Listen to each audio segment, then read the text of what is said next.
So can you start out by telling us your name and giving us the spelling? Yes, my name is Jed Hickson. My given name is Edward, Hickson. And what is your connection to Kent State? I'm a graduate of Kent State and was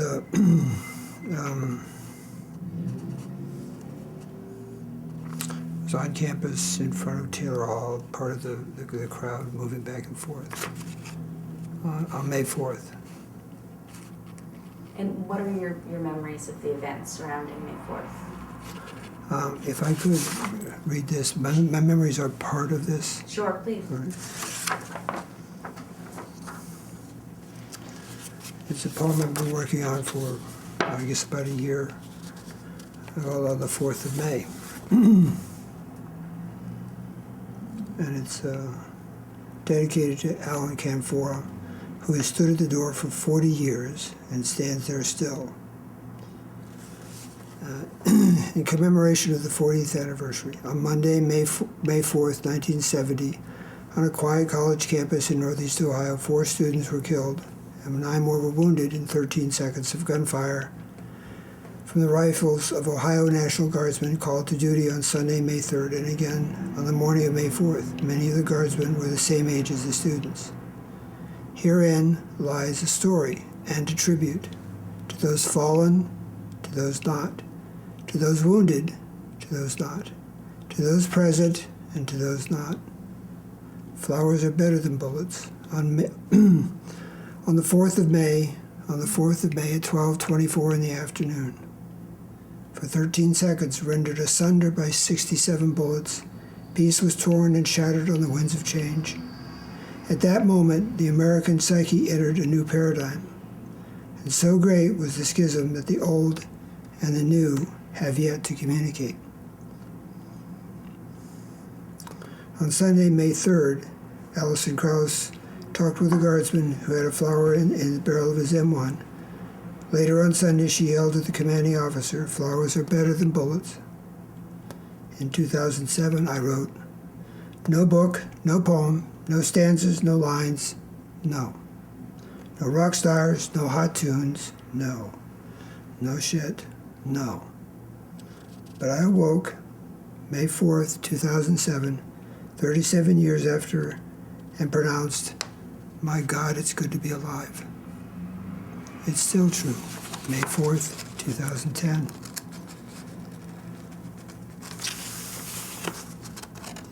Four lay dead, killed in Ohio. On the 4th of May at 12:24 in the afternoon, Alison Krauss shot at 343 feet, fatally wounded. Alison, what voice rings through the clear, cold dawn, mourning the loss of your voice? On the 4th of May at 12:24 in the afternoon, Jeffrey Miller shot at 265 feet, killed instantly. Jeff, what voice rings through the clear, cold dawn, mourning the loss of your voice? On the 4th of May at 12:24 in the afternoon, William Schroeder shot at 382 feet, fatally wounded. Bill, what voice rings through the clear, cold dawn, mourning the loss of your voice? On the 4th of May at 12:24 in the afternoon, Sandra Schur shot at 390 feet, fatally wounded. Sandy, what voice rings through the clear, cold dawn, mourning the loss of your voice? On the 4th of May. And then there were 9. Joseph, John, Thomas, Alan, Dean, Douglas, James, Robert, David, Donald. Remains there a voice to guard your pain, to shield your eyes, your ears? Who will hold your wounds to stop the bleeding and the pain? It is you who listens at the door for the coming of truth and of peace. Your voice is not stilled. You call out through the silence for our lost brothers and sisters. Remember that flowers are better than bullets, at least, and at last they are stronger and they last longer. And then one. And I, me, myself, not shot, not physically, but wounded nonetheless. I'm not a direct eyewitness to the shootings, but I was there, a witness from atop Johnson Hall, with a friend and classmate, just walking across campus together, stopped to watch. ROTC building gone, a burnt hulk. Then the two of us in the crowd, standing in front of Taylor, fixing wet handkerchiefs over our faces against the tear gas. And then we headed away from Blanket Hill and Taylor and toward the art building, only to be pushed back by a line of advancing National Guard with fixed bayonets. Our age, I remember, noting to myself and to my companion.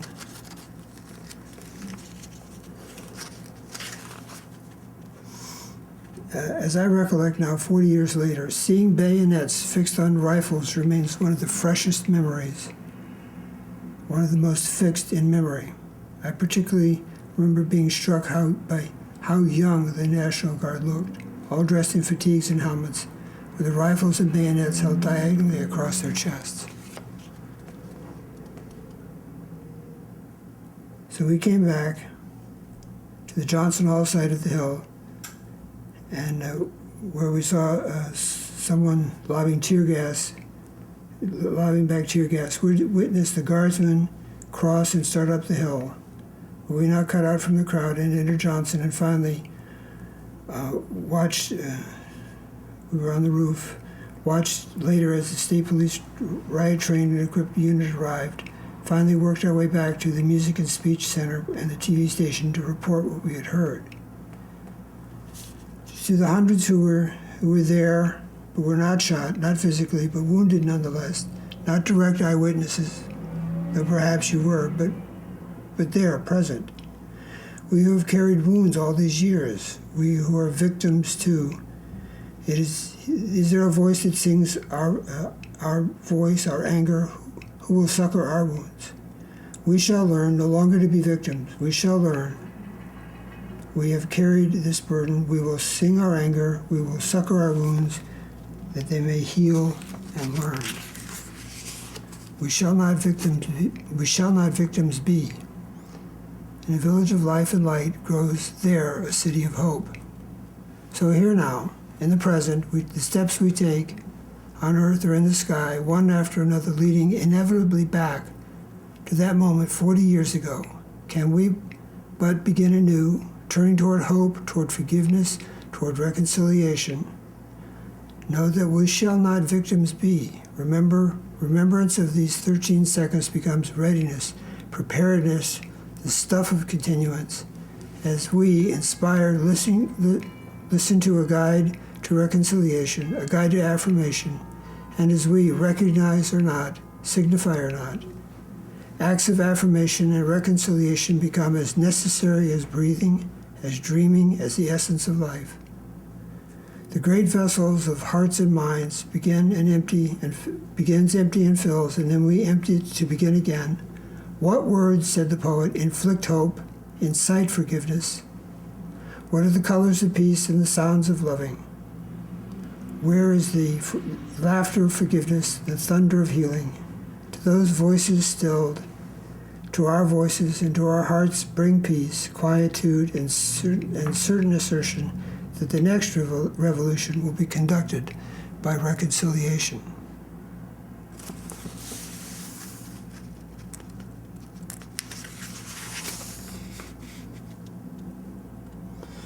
And meanwhile, the war in Vietnam raged on. Americans of all color continued to die, as well as Vietnamese, Cambodians, Laotians, and several other Southeast Asian nations. Veterans and returning soldiers gained little respect and in many cases were treated with harsh and violent behavior. Many mistakes were made at the highest levels of society. Some of them have been acknowledged and some of them have not. We are still paying for all of them. My friend A.R. took several of us, a jammed full Volkswagen out of Kent, past the troops and roadblocks, took us home. My mother, to her credit, exclaimed, "How are you?" and was very overjoyed that everyone was safe. A.R. later told me that my mother was the only one, her parents included, that asked that question. Most asked, "What happened?" Some said that they should have died that day, or those that got shot got what they deserved. The latter attitude was expressed to me on occasion in the days that followed. The following summer and fall, I worked for the campus department responsible for maintaining the campus-wide cable television system. The coaxial cable used for the system ran from building to building through the same underground tunnels as the steam system for heating. Following May 4th, all entrances to the tunnels were locked, and as a student worker, the campus police had to be called every time I needed to access the tunnels. This is despite that I had free access to the tunnels in my work with the same department, the same full-time staff prior to May 4th.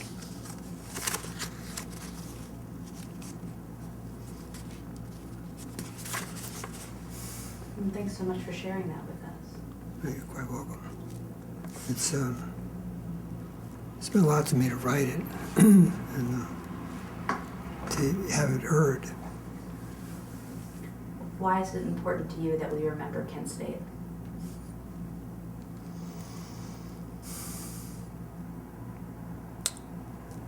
So it doesn't happen again. At least we forget. And what is it, history, if we forget, we repeat. And at least we forget Jackson State. People who have heard, I live in New England, people there have heard of Kent State, but not Jackson State. And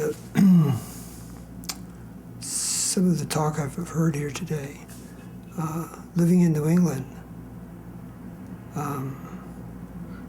this has almost been a badge of honor. One friend introduced me at a party as his friend who was at Kent State. So the attitude in New England has been very, very different than the attitude in Ohio.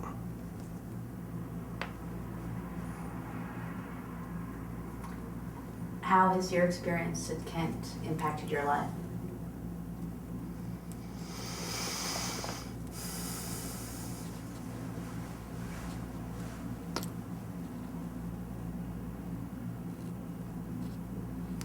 I suppose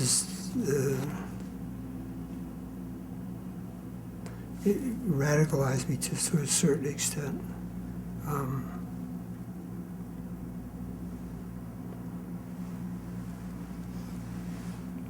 Maybe for quite a while, maybe some of that still continues, distrustful of authority. For 15 years, I wouldn't eat at Wendy's. James Rhodes was a major stockholder. And I held him largely responsible for what happened, the way it happened. I think that the guardsmen coming off the Teamster strike were exhausted and ill-trained for what they were getting involved in. State police riot squad showed up after the shootings. It was the right unit to control that crowd. But Rhodes chose not to do it that way.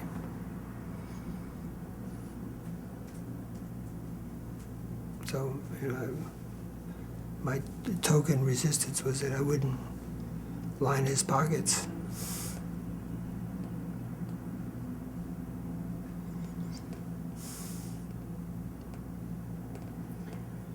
I've tried to pass on to my children a sense of what happened here.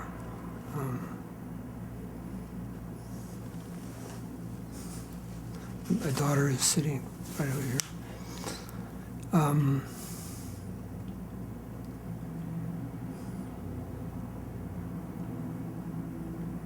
What do you hope that younger generations will learn from what happened?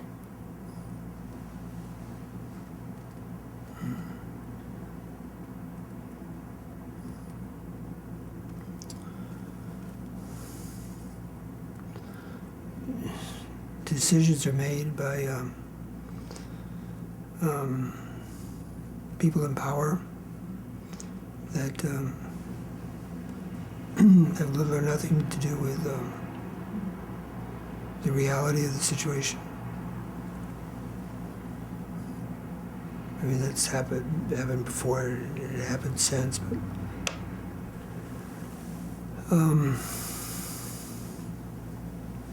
the consequences of those decisions have had the fact that the white students were shot has had a deep and lasting impact on this country, and the effects have been deep. And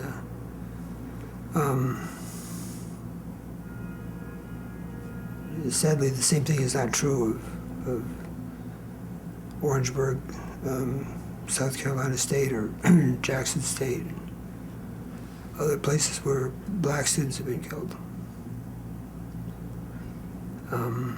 Regrettably,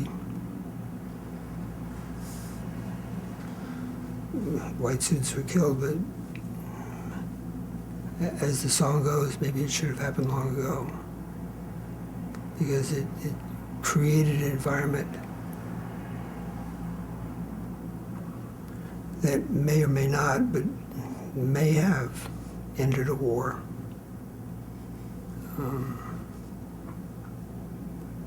Brought down some powerful people. I don't know if I'm answering the question. What do you think needs to be done to heal the wounds from Kent State?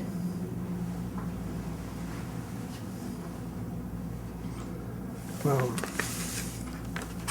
one of my footnotes says, how does jurisprudence by reconciliation sound as opposed to adversarial jurisprudence?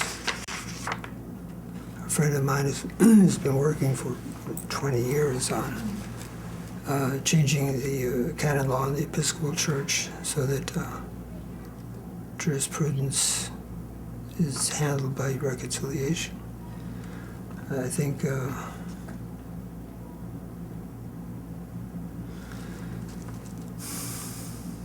most of those people that told my friends that they should have been shot that day, or those that got shot deserved what they got, that they would have a reconciliation between the generations and know that nobody should have been shot.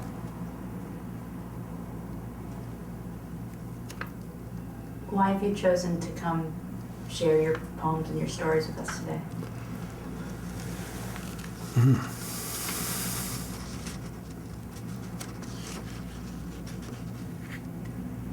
It's been 40 years and I haven't.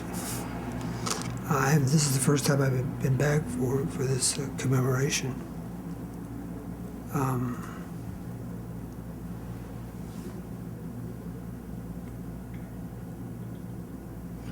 Honestly, I mean, it's only been a few years that I even knew that there was this commemoration each year. I started reading, Alan Canfor was at Emerson College. Unbeknownst to me, I would have loved to have participated in that, but, for a conference on Kent.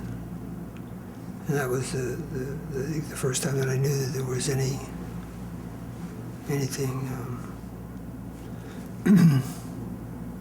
anything being done here year after year. What does it mean? It seemed like the right time to come back. What does it mean for you to be back for the 40th?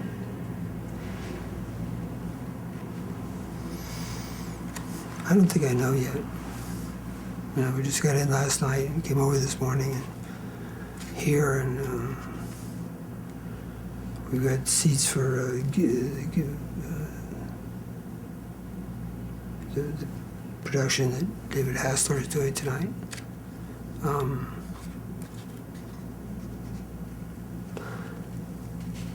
I made every attempt to come without expectations and just take what happens.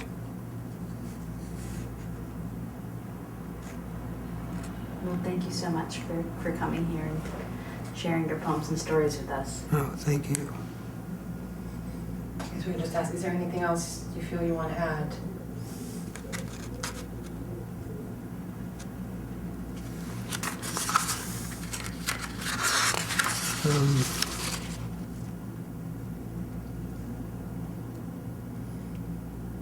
A letter from Father James K. Taylor, an old friend. Dear Jed, thank you beyond words for the wonderful rewrite of your poignant and incredibly timely echo of the Kent State tragedy, which has shaped the nation, for better or for worse, for 40 years, and which will never disappear from the consciousness of all sorts of people, including those who have deliberately shoved it from their memories and motivations. The Tea Party stalwarts, including the here I'm editing, former part-time governor of Alaska and would-be knee-jerk patriots cry out for direct address and reconciliation, not conciliation. And you have the sense of where we all are and hope and meaning.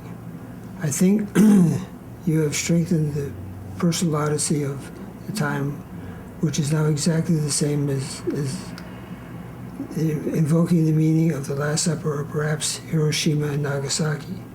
We are all called to seeing the reality in a higher and more vivid moral courage. That's what the dimension of reconciliation means. Not a kind of social adjustment to reality, but to see the reality as the very fact of our being for all time and every place. Now is the time for that, probably more than any other in human history.